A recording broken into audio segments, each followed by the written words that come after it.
Abra sua Bíblia no primeiro livro do Novo Testamento, Evangelho segundo Mateus, capítulo de número 5, a partir do verso 1. Se o nosso culto atrasar, irmãos, alguns minutos, não se preocupe, é ceia, e nessa noite nós tiramos esse dia para adorar ao Senhor. Evangelho segundo Mateus, capítulo 5, verso 1. É fácil de encontrar, todos encontraram, digam amém. Vendo as multidões, Jesus subiu ao monte e se assentou. Seus discípulos aproximaram-se dele, e ele começou a ensiná-los, dizendo: Bem-aventurados os pobres em espírito, pois deles é o reino dos céus. Bem-aventurados os que choram, pois serão consolados. Bem-aventurados os humildes, pois eles receberão a terra por herança. Bem-aventurados os que têm fome e sede de justiça, pois serão satisfeitos. Bem-aventurados os misericordiosos, pois obterão misericórdia. Bem-aventurados os puros de coração, pois verão a Deus. Bem-aventurados os pacificadores, pois esses serão chamados filhos de Deus. Bem-aventurados os perseguidos por causa da justiça, pois deles é o reino dos céus. Bem-aventurados serão vocês quando por minha causa o insultarem e os perseguirem, e levantarem todo tipo de calúnia contra vocês. Alegrem, regozijem-se, porque grande é a sua recompensa nos céus, pois da mesma forma perseguiram os profetas que viveram antes de vocês. Diga: bem-aventurado aquele que crê no poderoso nome do Senhor Jesus. Bem-aventurado aquele que crê na vida eterna. Toma os seus assentos.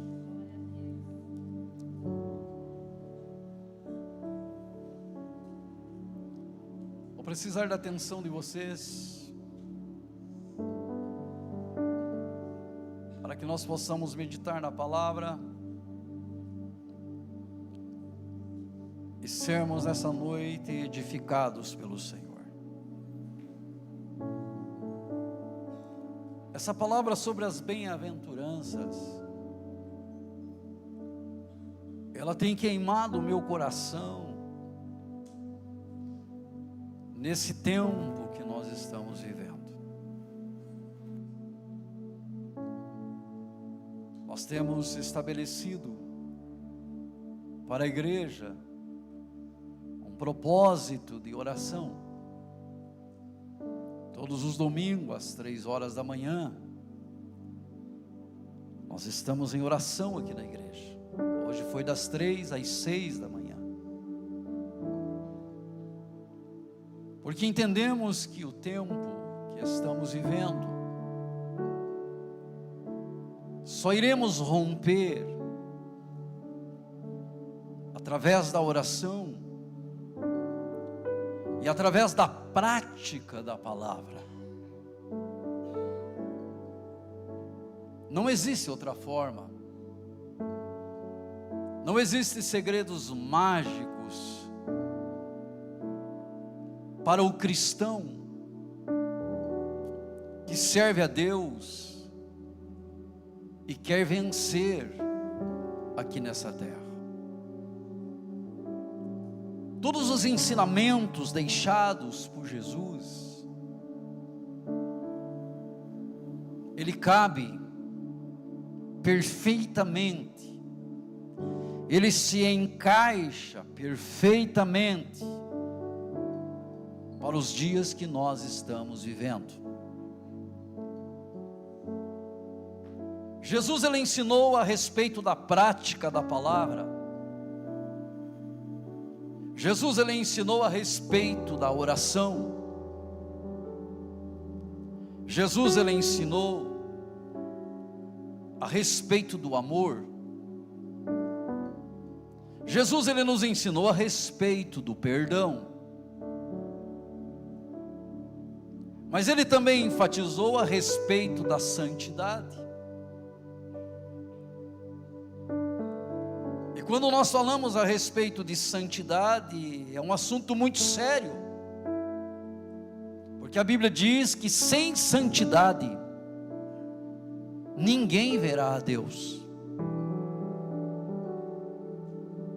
Os assuntos abordados por Jesus, os seus ensinamentos, que é para a igreja nos dias de hoje, eles são muito profundos. E quando nós colocamos em prática, como igreja, os ensinamentos do Senhor Jesus, nós passamos a viver no centro da sua vontade. E nós passamos a usufruir da graça, do amor e da misericórdia de Deus sobre as nossas vidas. Mas entendemos que o desafio é grande para servir a Deus nos dias que nós estamos vivendo. Por que o desafio é grande? Porque o mundo, ele oferece muitas coisas. E se nós não tivermos posicionamento na nossa fé, e não tivermos convicção na nossa vida espiritual, o mundo pode nos engolir. O diabo é muito sutil. Ele vem aos poucos. E quando a pessoa percebe, às vezes ele já tem dominado a sua mente, já tem dominado o seu coração. Mas o tempo que Jesus veio ao mundo não era diferente. As pessoas, elas eram envolvidas em tantas coisas.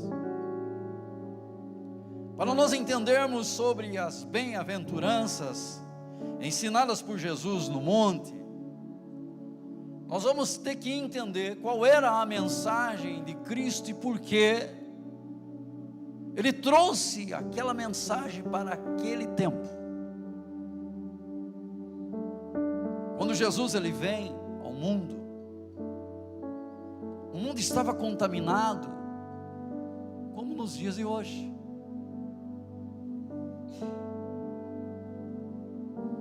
O que imperava no coração das pessoas naquela época é porque as pessoas eram muito religiosas.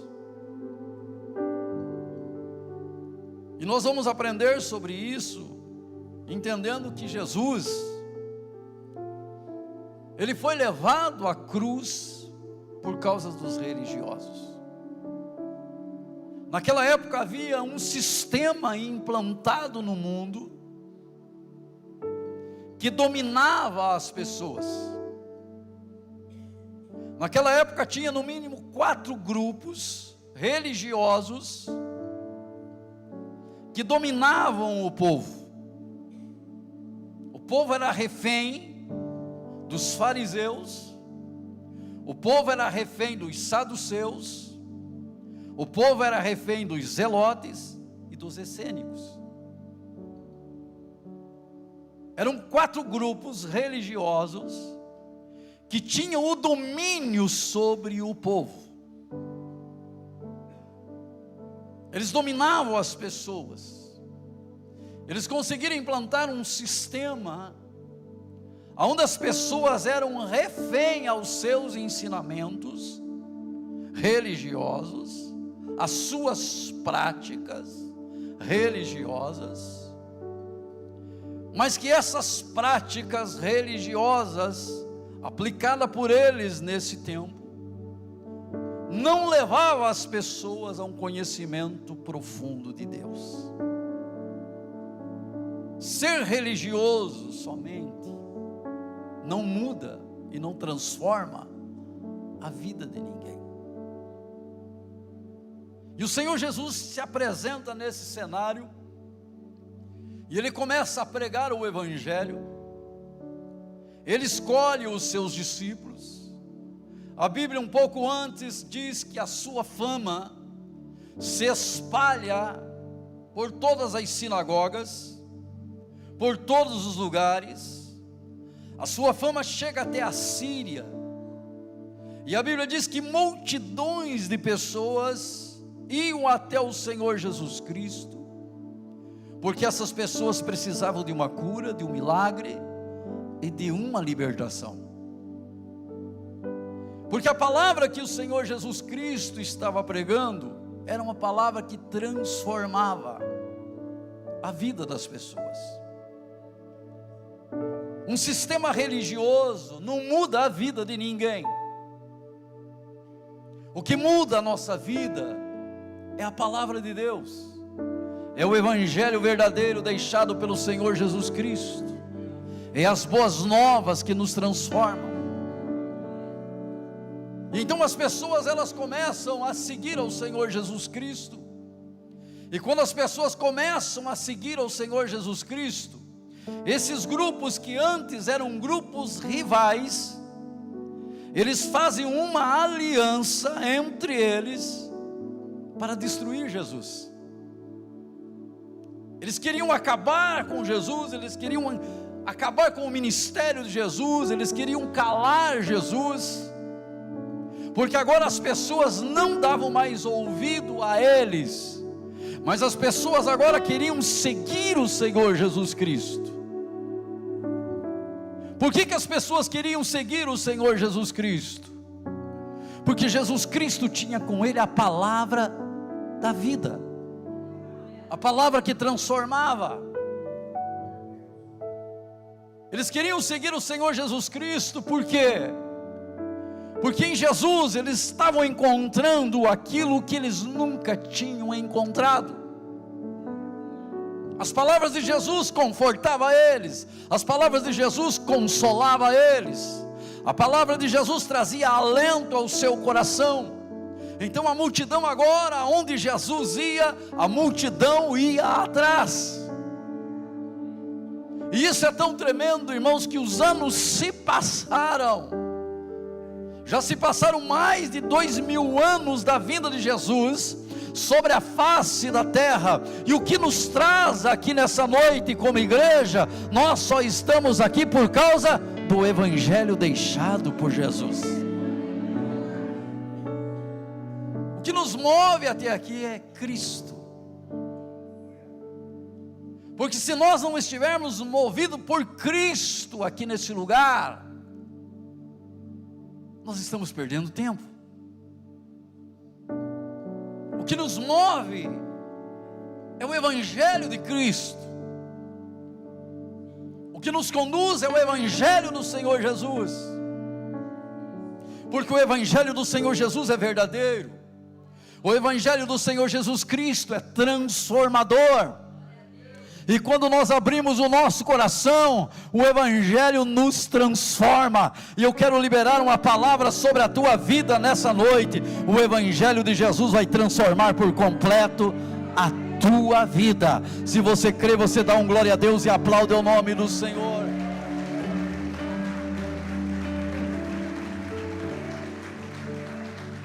Mas para isso, irmãos, acontecer na nossa vida, nós temos que abrir o nosso coração.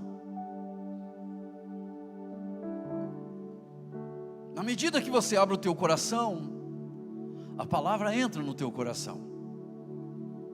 E na medida que a palavra entra no seu coração, a sua vida ela é transformada.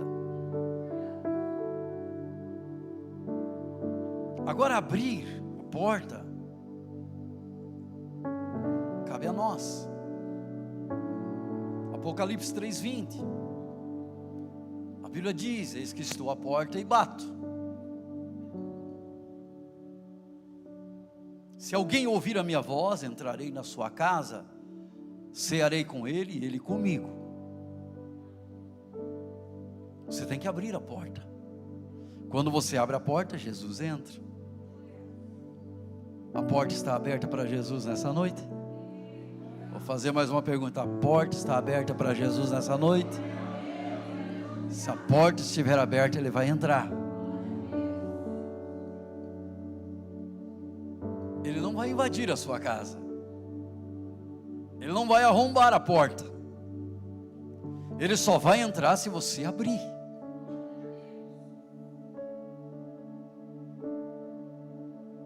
É quando nós abrimos o nosso coração que Ele entra.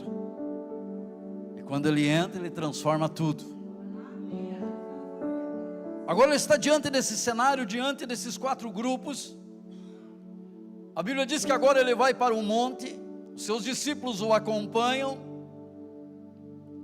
e ali no monte Ele começa a ensinar os discípulos, e a multidão conhecia muito a respeito da lei, porque você sabe que a lei, ela não se resume somente nos 10 mandamentos. A lei mosaica, ela continha 613 leis. Nós conhecemos os 10 mandamentos, mas além dos 10 mandamentos, existia no seu todo, na Bíblia Sagrada, na lei mosaica, 613 leis que as pessoas tinham que observar. 248 leis eram positivas, que faziam declaração de benefício, de bênção para a nossa vida. Mas 365 leis, elas eram negativas. Eram coisas que as pessoas não podiam fazer. Então o povo vivia debaixo das 613 leis, aplicadas por esses grupos diferentes, de crenças diferentes. Então quando Jesus vem, Ele se depara com uma confusão na mente das pessoas.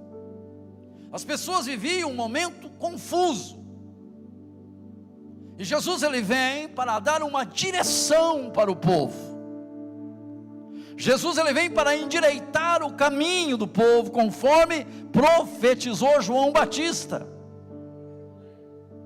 Jesus, Ele vem e Ele começa a ensinar. E aqui Ele fala sobre as bem-aventuranças.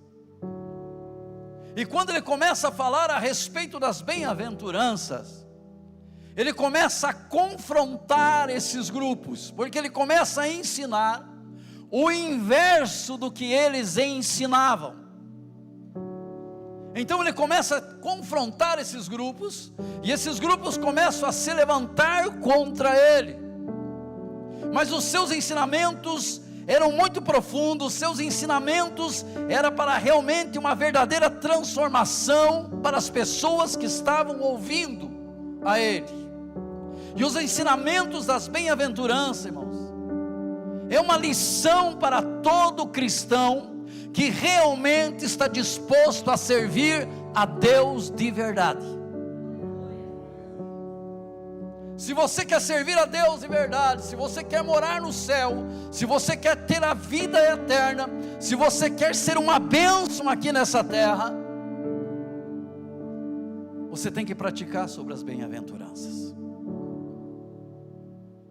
Você tem que praticar esses ensinamentos deixados por Jesus.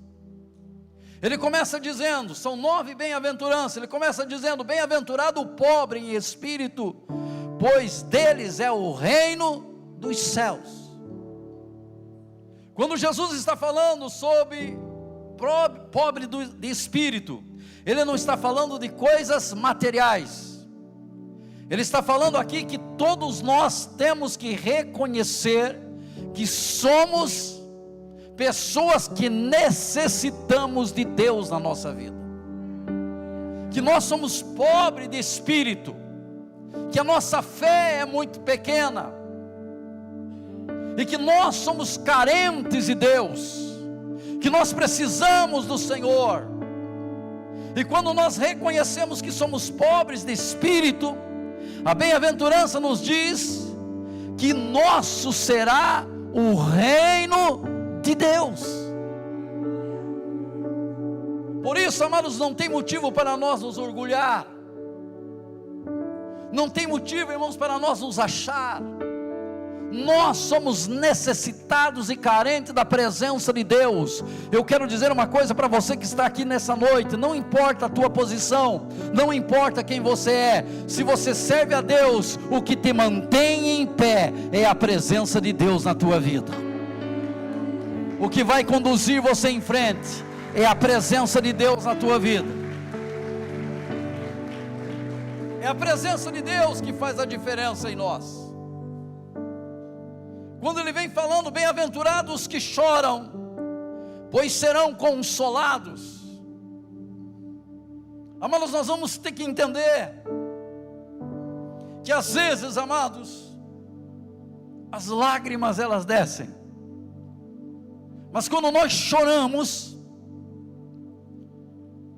mas quando o nosso choro não é por causa de uma luta somente, ou por causa de um problema, mas quando o nosso choro, ele é derramado diante de Deus por causa da sua presença, quando há um aquebrantamento dentro do nosso coração, e as lágrimas descem no nosso rosto, a Bíblia diz que nós seremos consolados por Deus. E se nós chorarmos diante de alguma circunstância que se levanta contra a nossa vida, nós temos que nos apegar naquela palavra, onde a Bíblia diz que o choro pode durar uma noite, mas a alegria ela vem pelo amanhecer. Então nós temos que entender que bem-aventurados são aqueles que choram, pois esses serão consolados. Bem-aventurados são os humildes, pois estes receberão a terra por herança. A humildade, a mansidão é um ensinamento de Jesus. E quando Jesus está ensinando essas coisas, ele estava confrontando os fariseus, ele estava confrontando os saduceus, ele estava confrontando os religiosos da época, porque eles só se preocupavam, irmãos, com o exterior. Eles não se preocupavam com o interior. E eu quero dizer uma coisa para você: você não é conhecido pela altura que você tem, pela cor dos olhos que você tem, pela cor da pele que você tem. Em Deus, você é conhecido em Deus por aquilo que está dentro do teu coração. Deus não vê como o homem vê. O homem olha a aparência, mas Deus olha para o coração.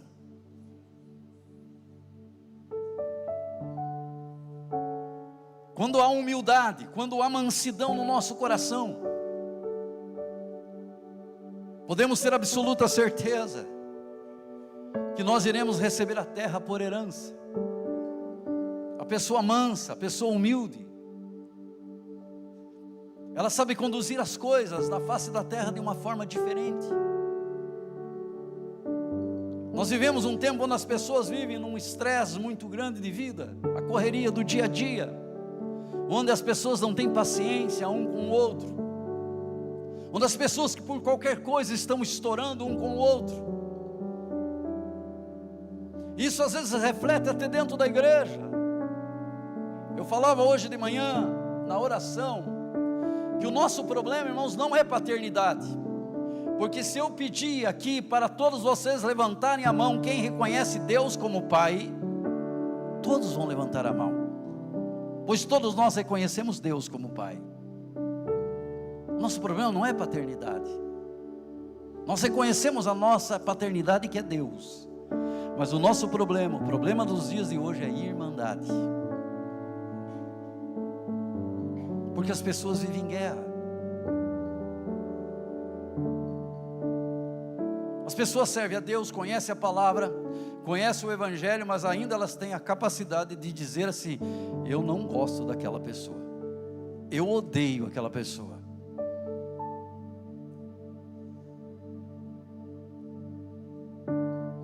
As pessoas ainda têm a capacidade de dizer: eu não suporto aquela pessoa. E essas coisas, meus irmãos, elas contrariam os ensinamentos deixados por Jesus. Os ensinamentos deixados por Jesus está muito bem claro no primeiro mandamento, onde ele diz: amar a Deus sobre todas as coisas. Mas o mandamento não termina aí, ele também diz: amai o próximo como a ti mesmo.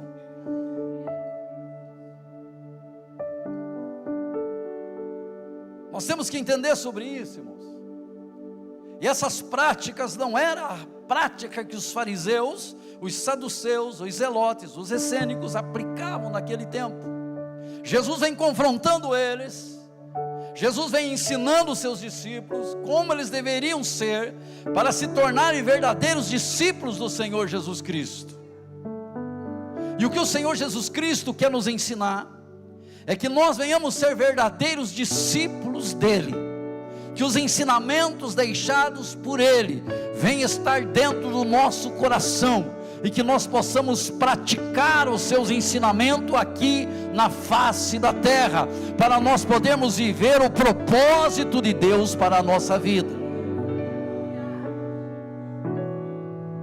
Você tem que amar o teu irmão, você tem que perdoar o teu próximo.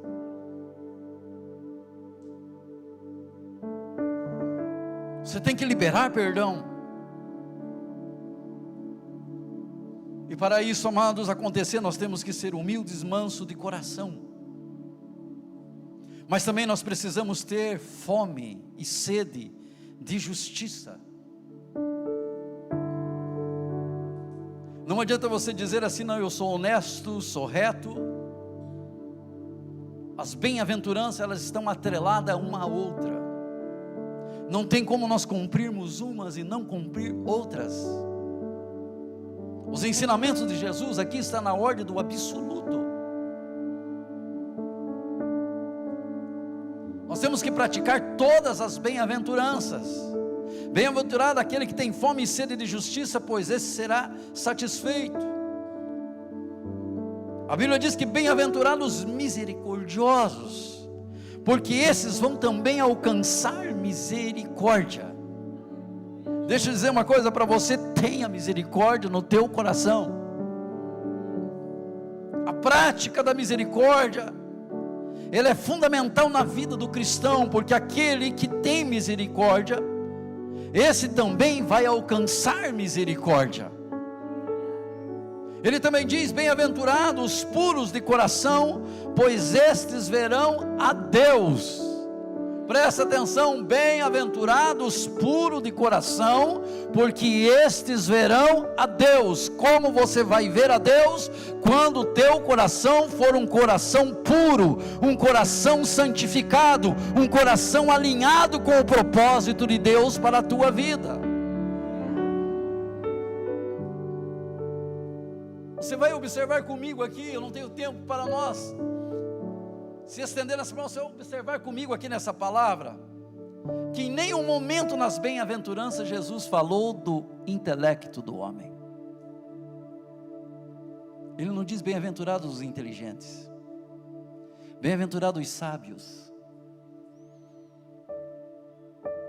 Jesus aqui não estava tratando com o intelecto do homem, ele estava tratando com o coração. Porque a boca só fala daquilo que o coração está cheio.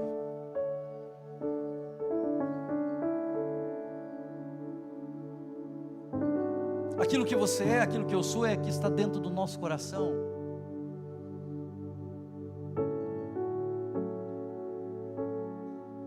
Por isso que a Bíblia está dizendo aqui, irmãos, que bem-aventurado aquele que é puro de coração, pois aquele que é puro de coração, esse verá o Senhor. E nessa noite, em nome de Jesus, eu quero pedir a Deus que o nosso coração seja purificado, que o nosso coração seja santificado, que o nosso coração seja alinhado com o propósito do Senhor, porque eu creio que todos que estão aqui nessa noite têm o desejo de um dia ver o Senhor na sua essência.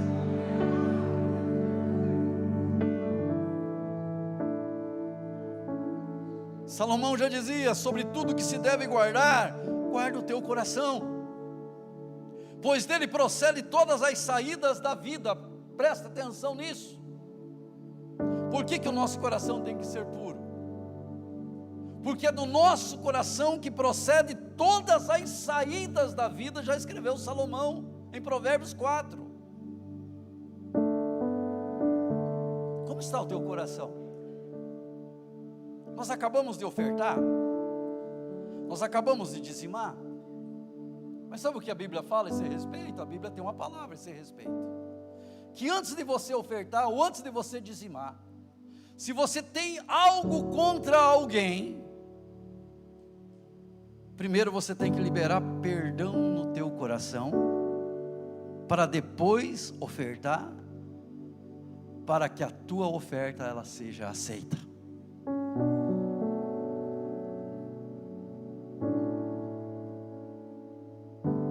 Quantas pessoas ofertando, quantas pessoas dizimando, mas com o coração amarrado, com o coração cheio de mágoa, com o coração cheio de falta de perdão, e achando que está tudo certo.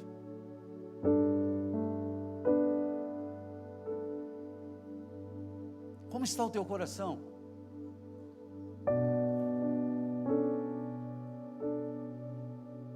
Quero que você olhe bem aqui para mim. Eu tenho que terminar, eu não vou nem conseguir continuar, mas eu quero que você olhe aqui bem para mim.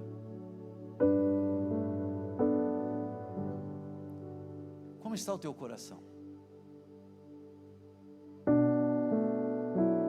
Como está o teu coração a respeito ao próximo?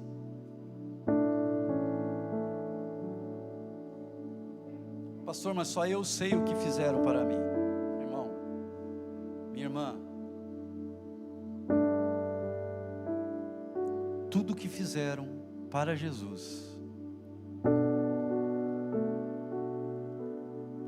na cruz ainda ele olha para aqueles que os tinham condenado e ele diz: Pai, perdoa, porque eles não sabem o que fazem.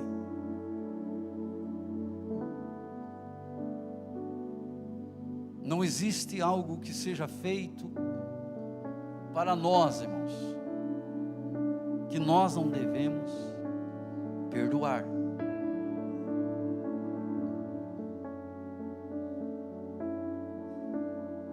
E quando você não perdoa, o teu coração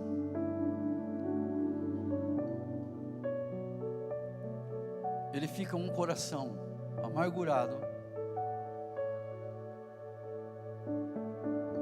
coração fechado.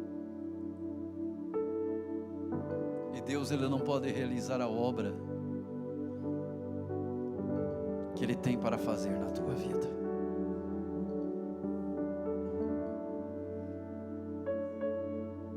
Bem-aventurados os limpos de coração, pois estes verão a Deus. Bem-aventurados os pacificadores, os da paz, pois estes serão chamados filhos de Deus. Nós temos que ser pacificadores.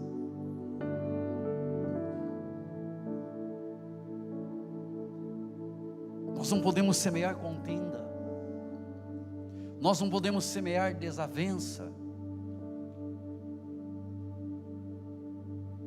nós temos que pacificar. O mundo já vive em guerra,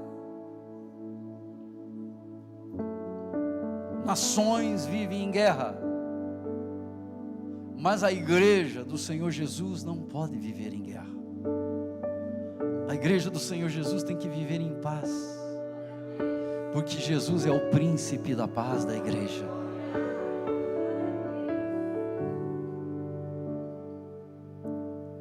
Bem-aventurados os pacificadores, porque esses serão chamados de filhos de Deus. Bem-aventurados os perseguidos por causa da justiça, pois deles é o reino dos céus. Se você está sendo perseguido por causa da justiça, por causa do reino de Deus, não fique triste, pois bem-aventurado os perseguidos por causa da justiça, pois dele é o reino dos céus. Se você está sendo perseguido por causa da justiça, não se entristeça, porque teu é o reino dos céus. Bem-aventurado serão vocês quando por minha causa os insultarem, o perseguirem, ou levantarem todo tipo de calúnia contra vocês. Alegrem, regozijem-se, porque grande é a sua recompensa nos céus. Quando você estiver sendo perseguido por causa do nome de Jesus, ou quando uma perseguição se levantar contra a tua vida porque você serve a Deus, a Bíblia está dizendo que você deve de se alegrar. A Bíblia diz que você deve de regozijar, porque grande será a tua recompensa no céu.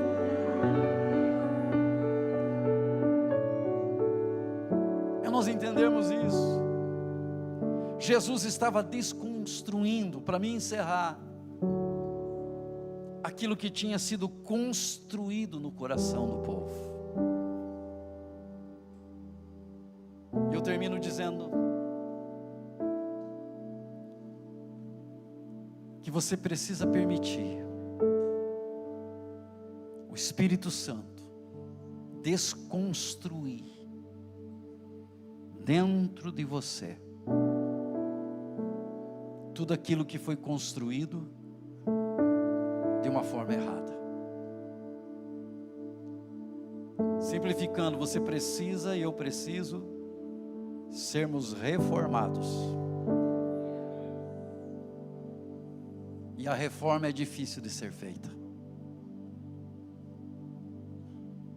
Experimenta reformar o teu apartamento e a tua casa. Você vai ver o transtorno que isso vai causar. E a reforma que precisa ser feita em nós todos os dias, ela é dolorida, mas ela se faz necessária. Porque não adianta, irmão, eu ter 35 anos de pastoreio, em cima do altar pregando, em todo tempo, se eu não viver na minha vida os ensinamentos que Jesus deixou para eu seguir. Não adianta você ter anos de igreja, você pode ter nascido, crescido dentro da igreja, mas se você não estiver praticando os ensinamentos deixados por Jesus, você precisa de uma reforma. Você precisa de uma transformação. Porque o fato de você ter anos de igreja não te garante a vida eterna.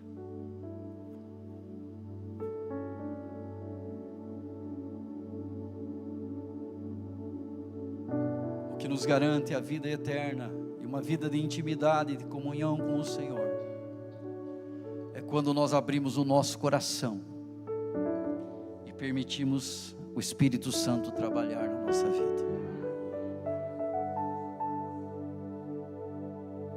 Você está na igreja, mas não perdoa. Você está na igreja, mas não ama. Você está na igreja, mas não tem misericórdia. Você está na igreja, mas não se santifica. Você só está, mas você não é igreja. Porque ser igreja obedecer aquilo que Deus tem como propósito para a nossa vida. E Deus te escolheu com um propósito. Você pode glorificar a Ele por isso. Ele afronta os grupos religiosos da época. Ele começa a desconstruir o que eles tinham construído no coração do povo. E agora o povo começa a caminhar com Jesus. Os discípulos começam a entender o propósito da pregação e da propagação do reino. E o Evangelho se expandiu. E o Evangelho chegou até a nós. E hoje nos alegramos pelos ensinamentos que Jesus deixou nas Sagradas Escrituras, os quais nós devemos de praticar para sermos edificados e fortalecidos espiritualmente. Termino dizendo: aquilo que você vai receber, aquilo que você já recebeu de Deus na tua vida, vai transformar pessoas no mundo lá fora. Você pode glorificar o nome do Senhor. Coloque-se de pé na presença dEle.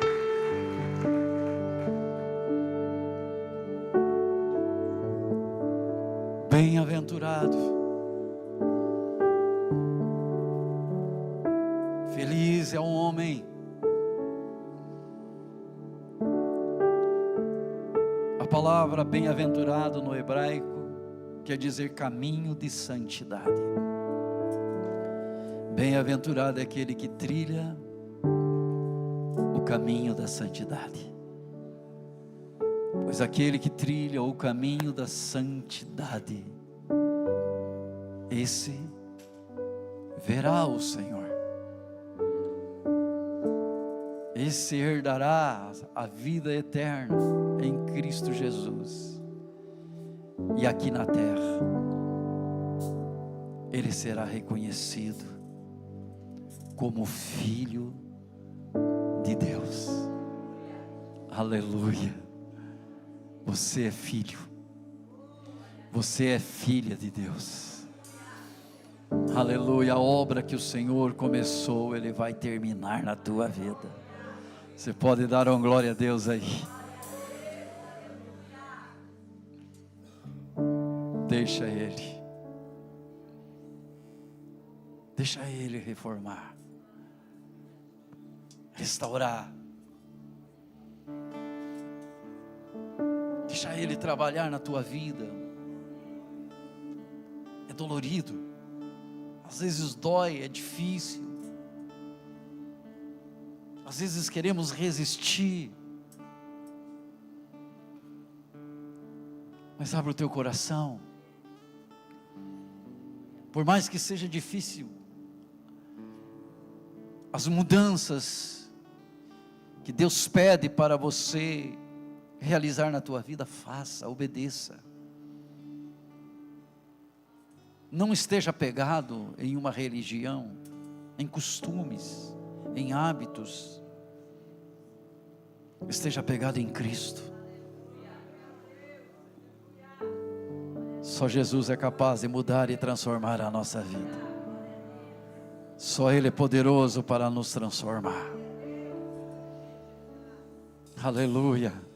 Só o Espírito Santo é poderoso para convencer o homem do seu estado pecaminoso. Só o Espírito Santo é poderoso para nos ajudarmos a perdoar, amar o nosso próximo. Só o Espírito Santo é poderoso para colocar mansidão no nosso coração. Aleluia.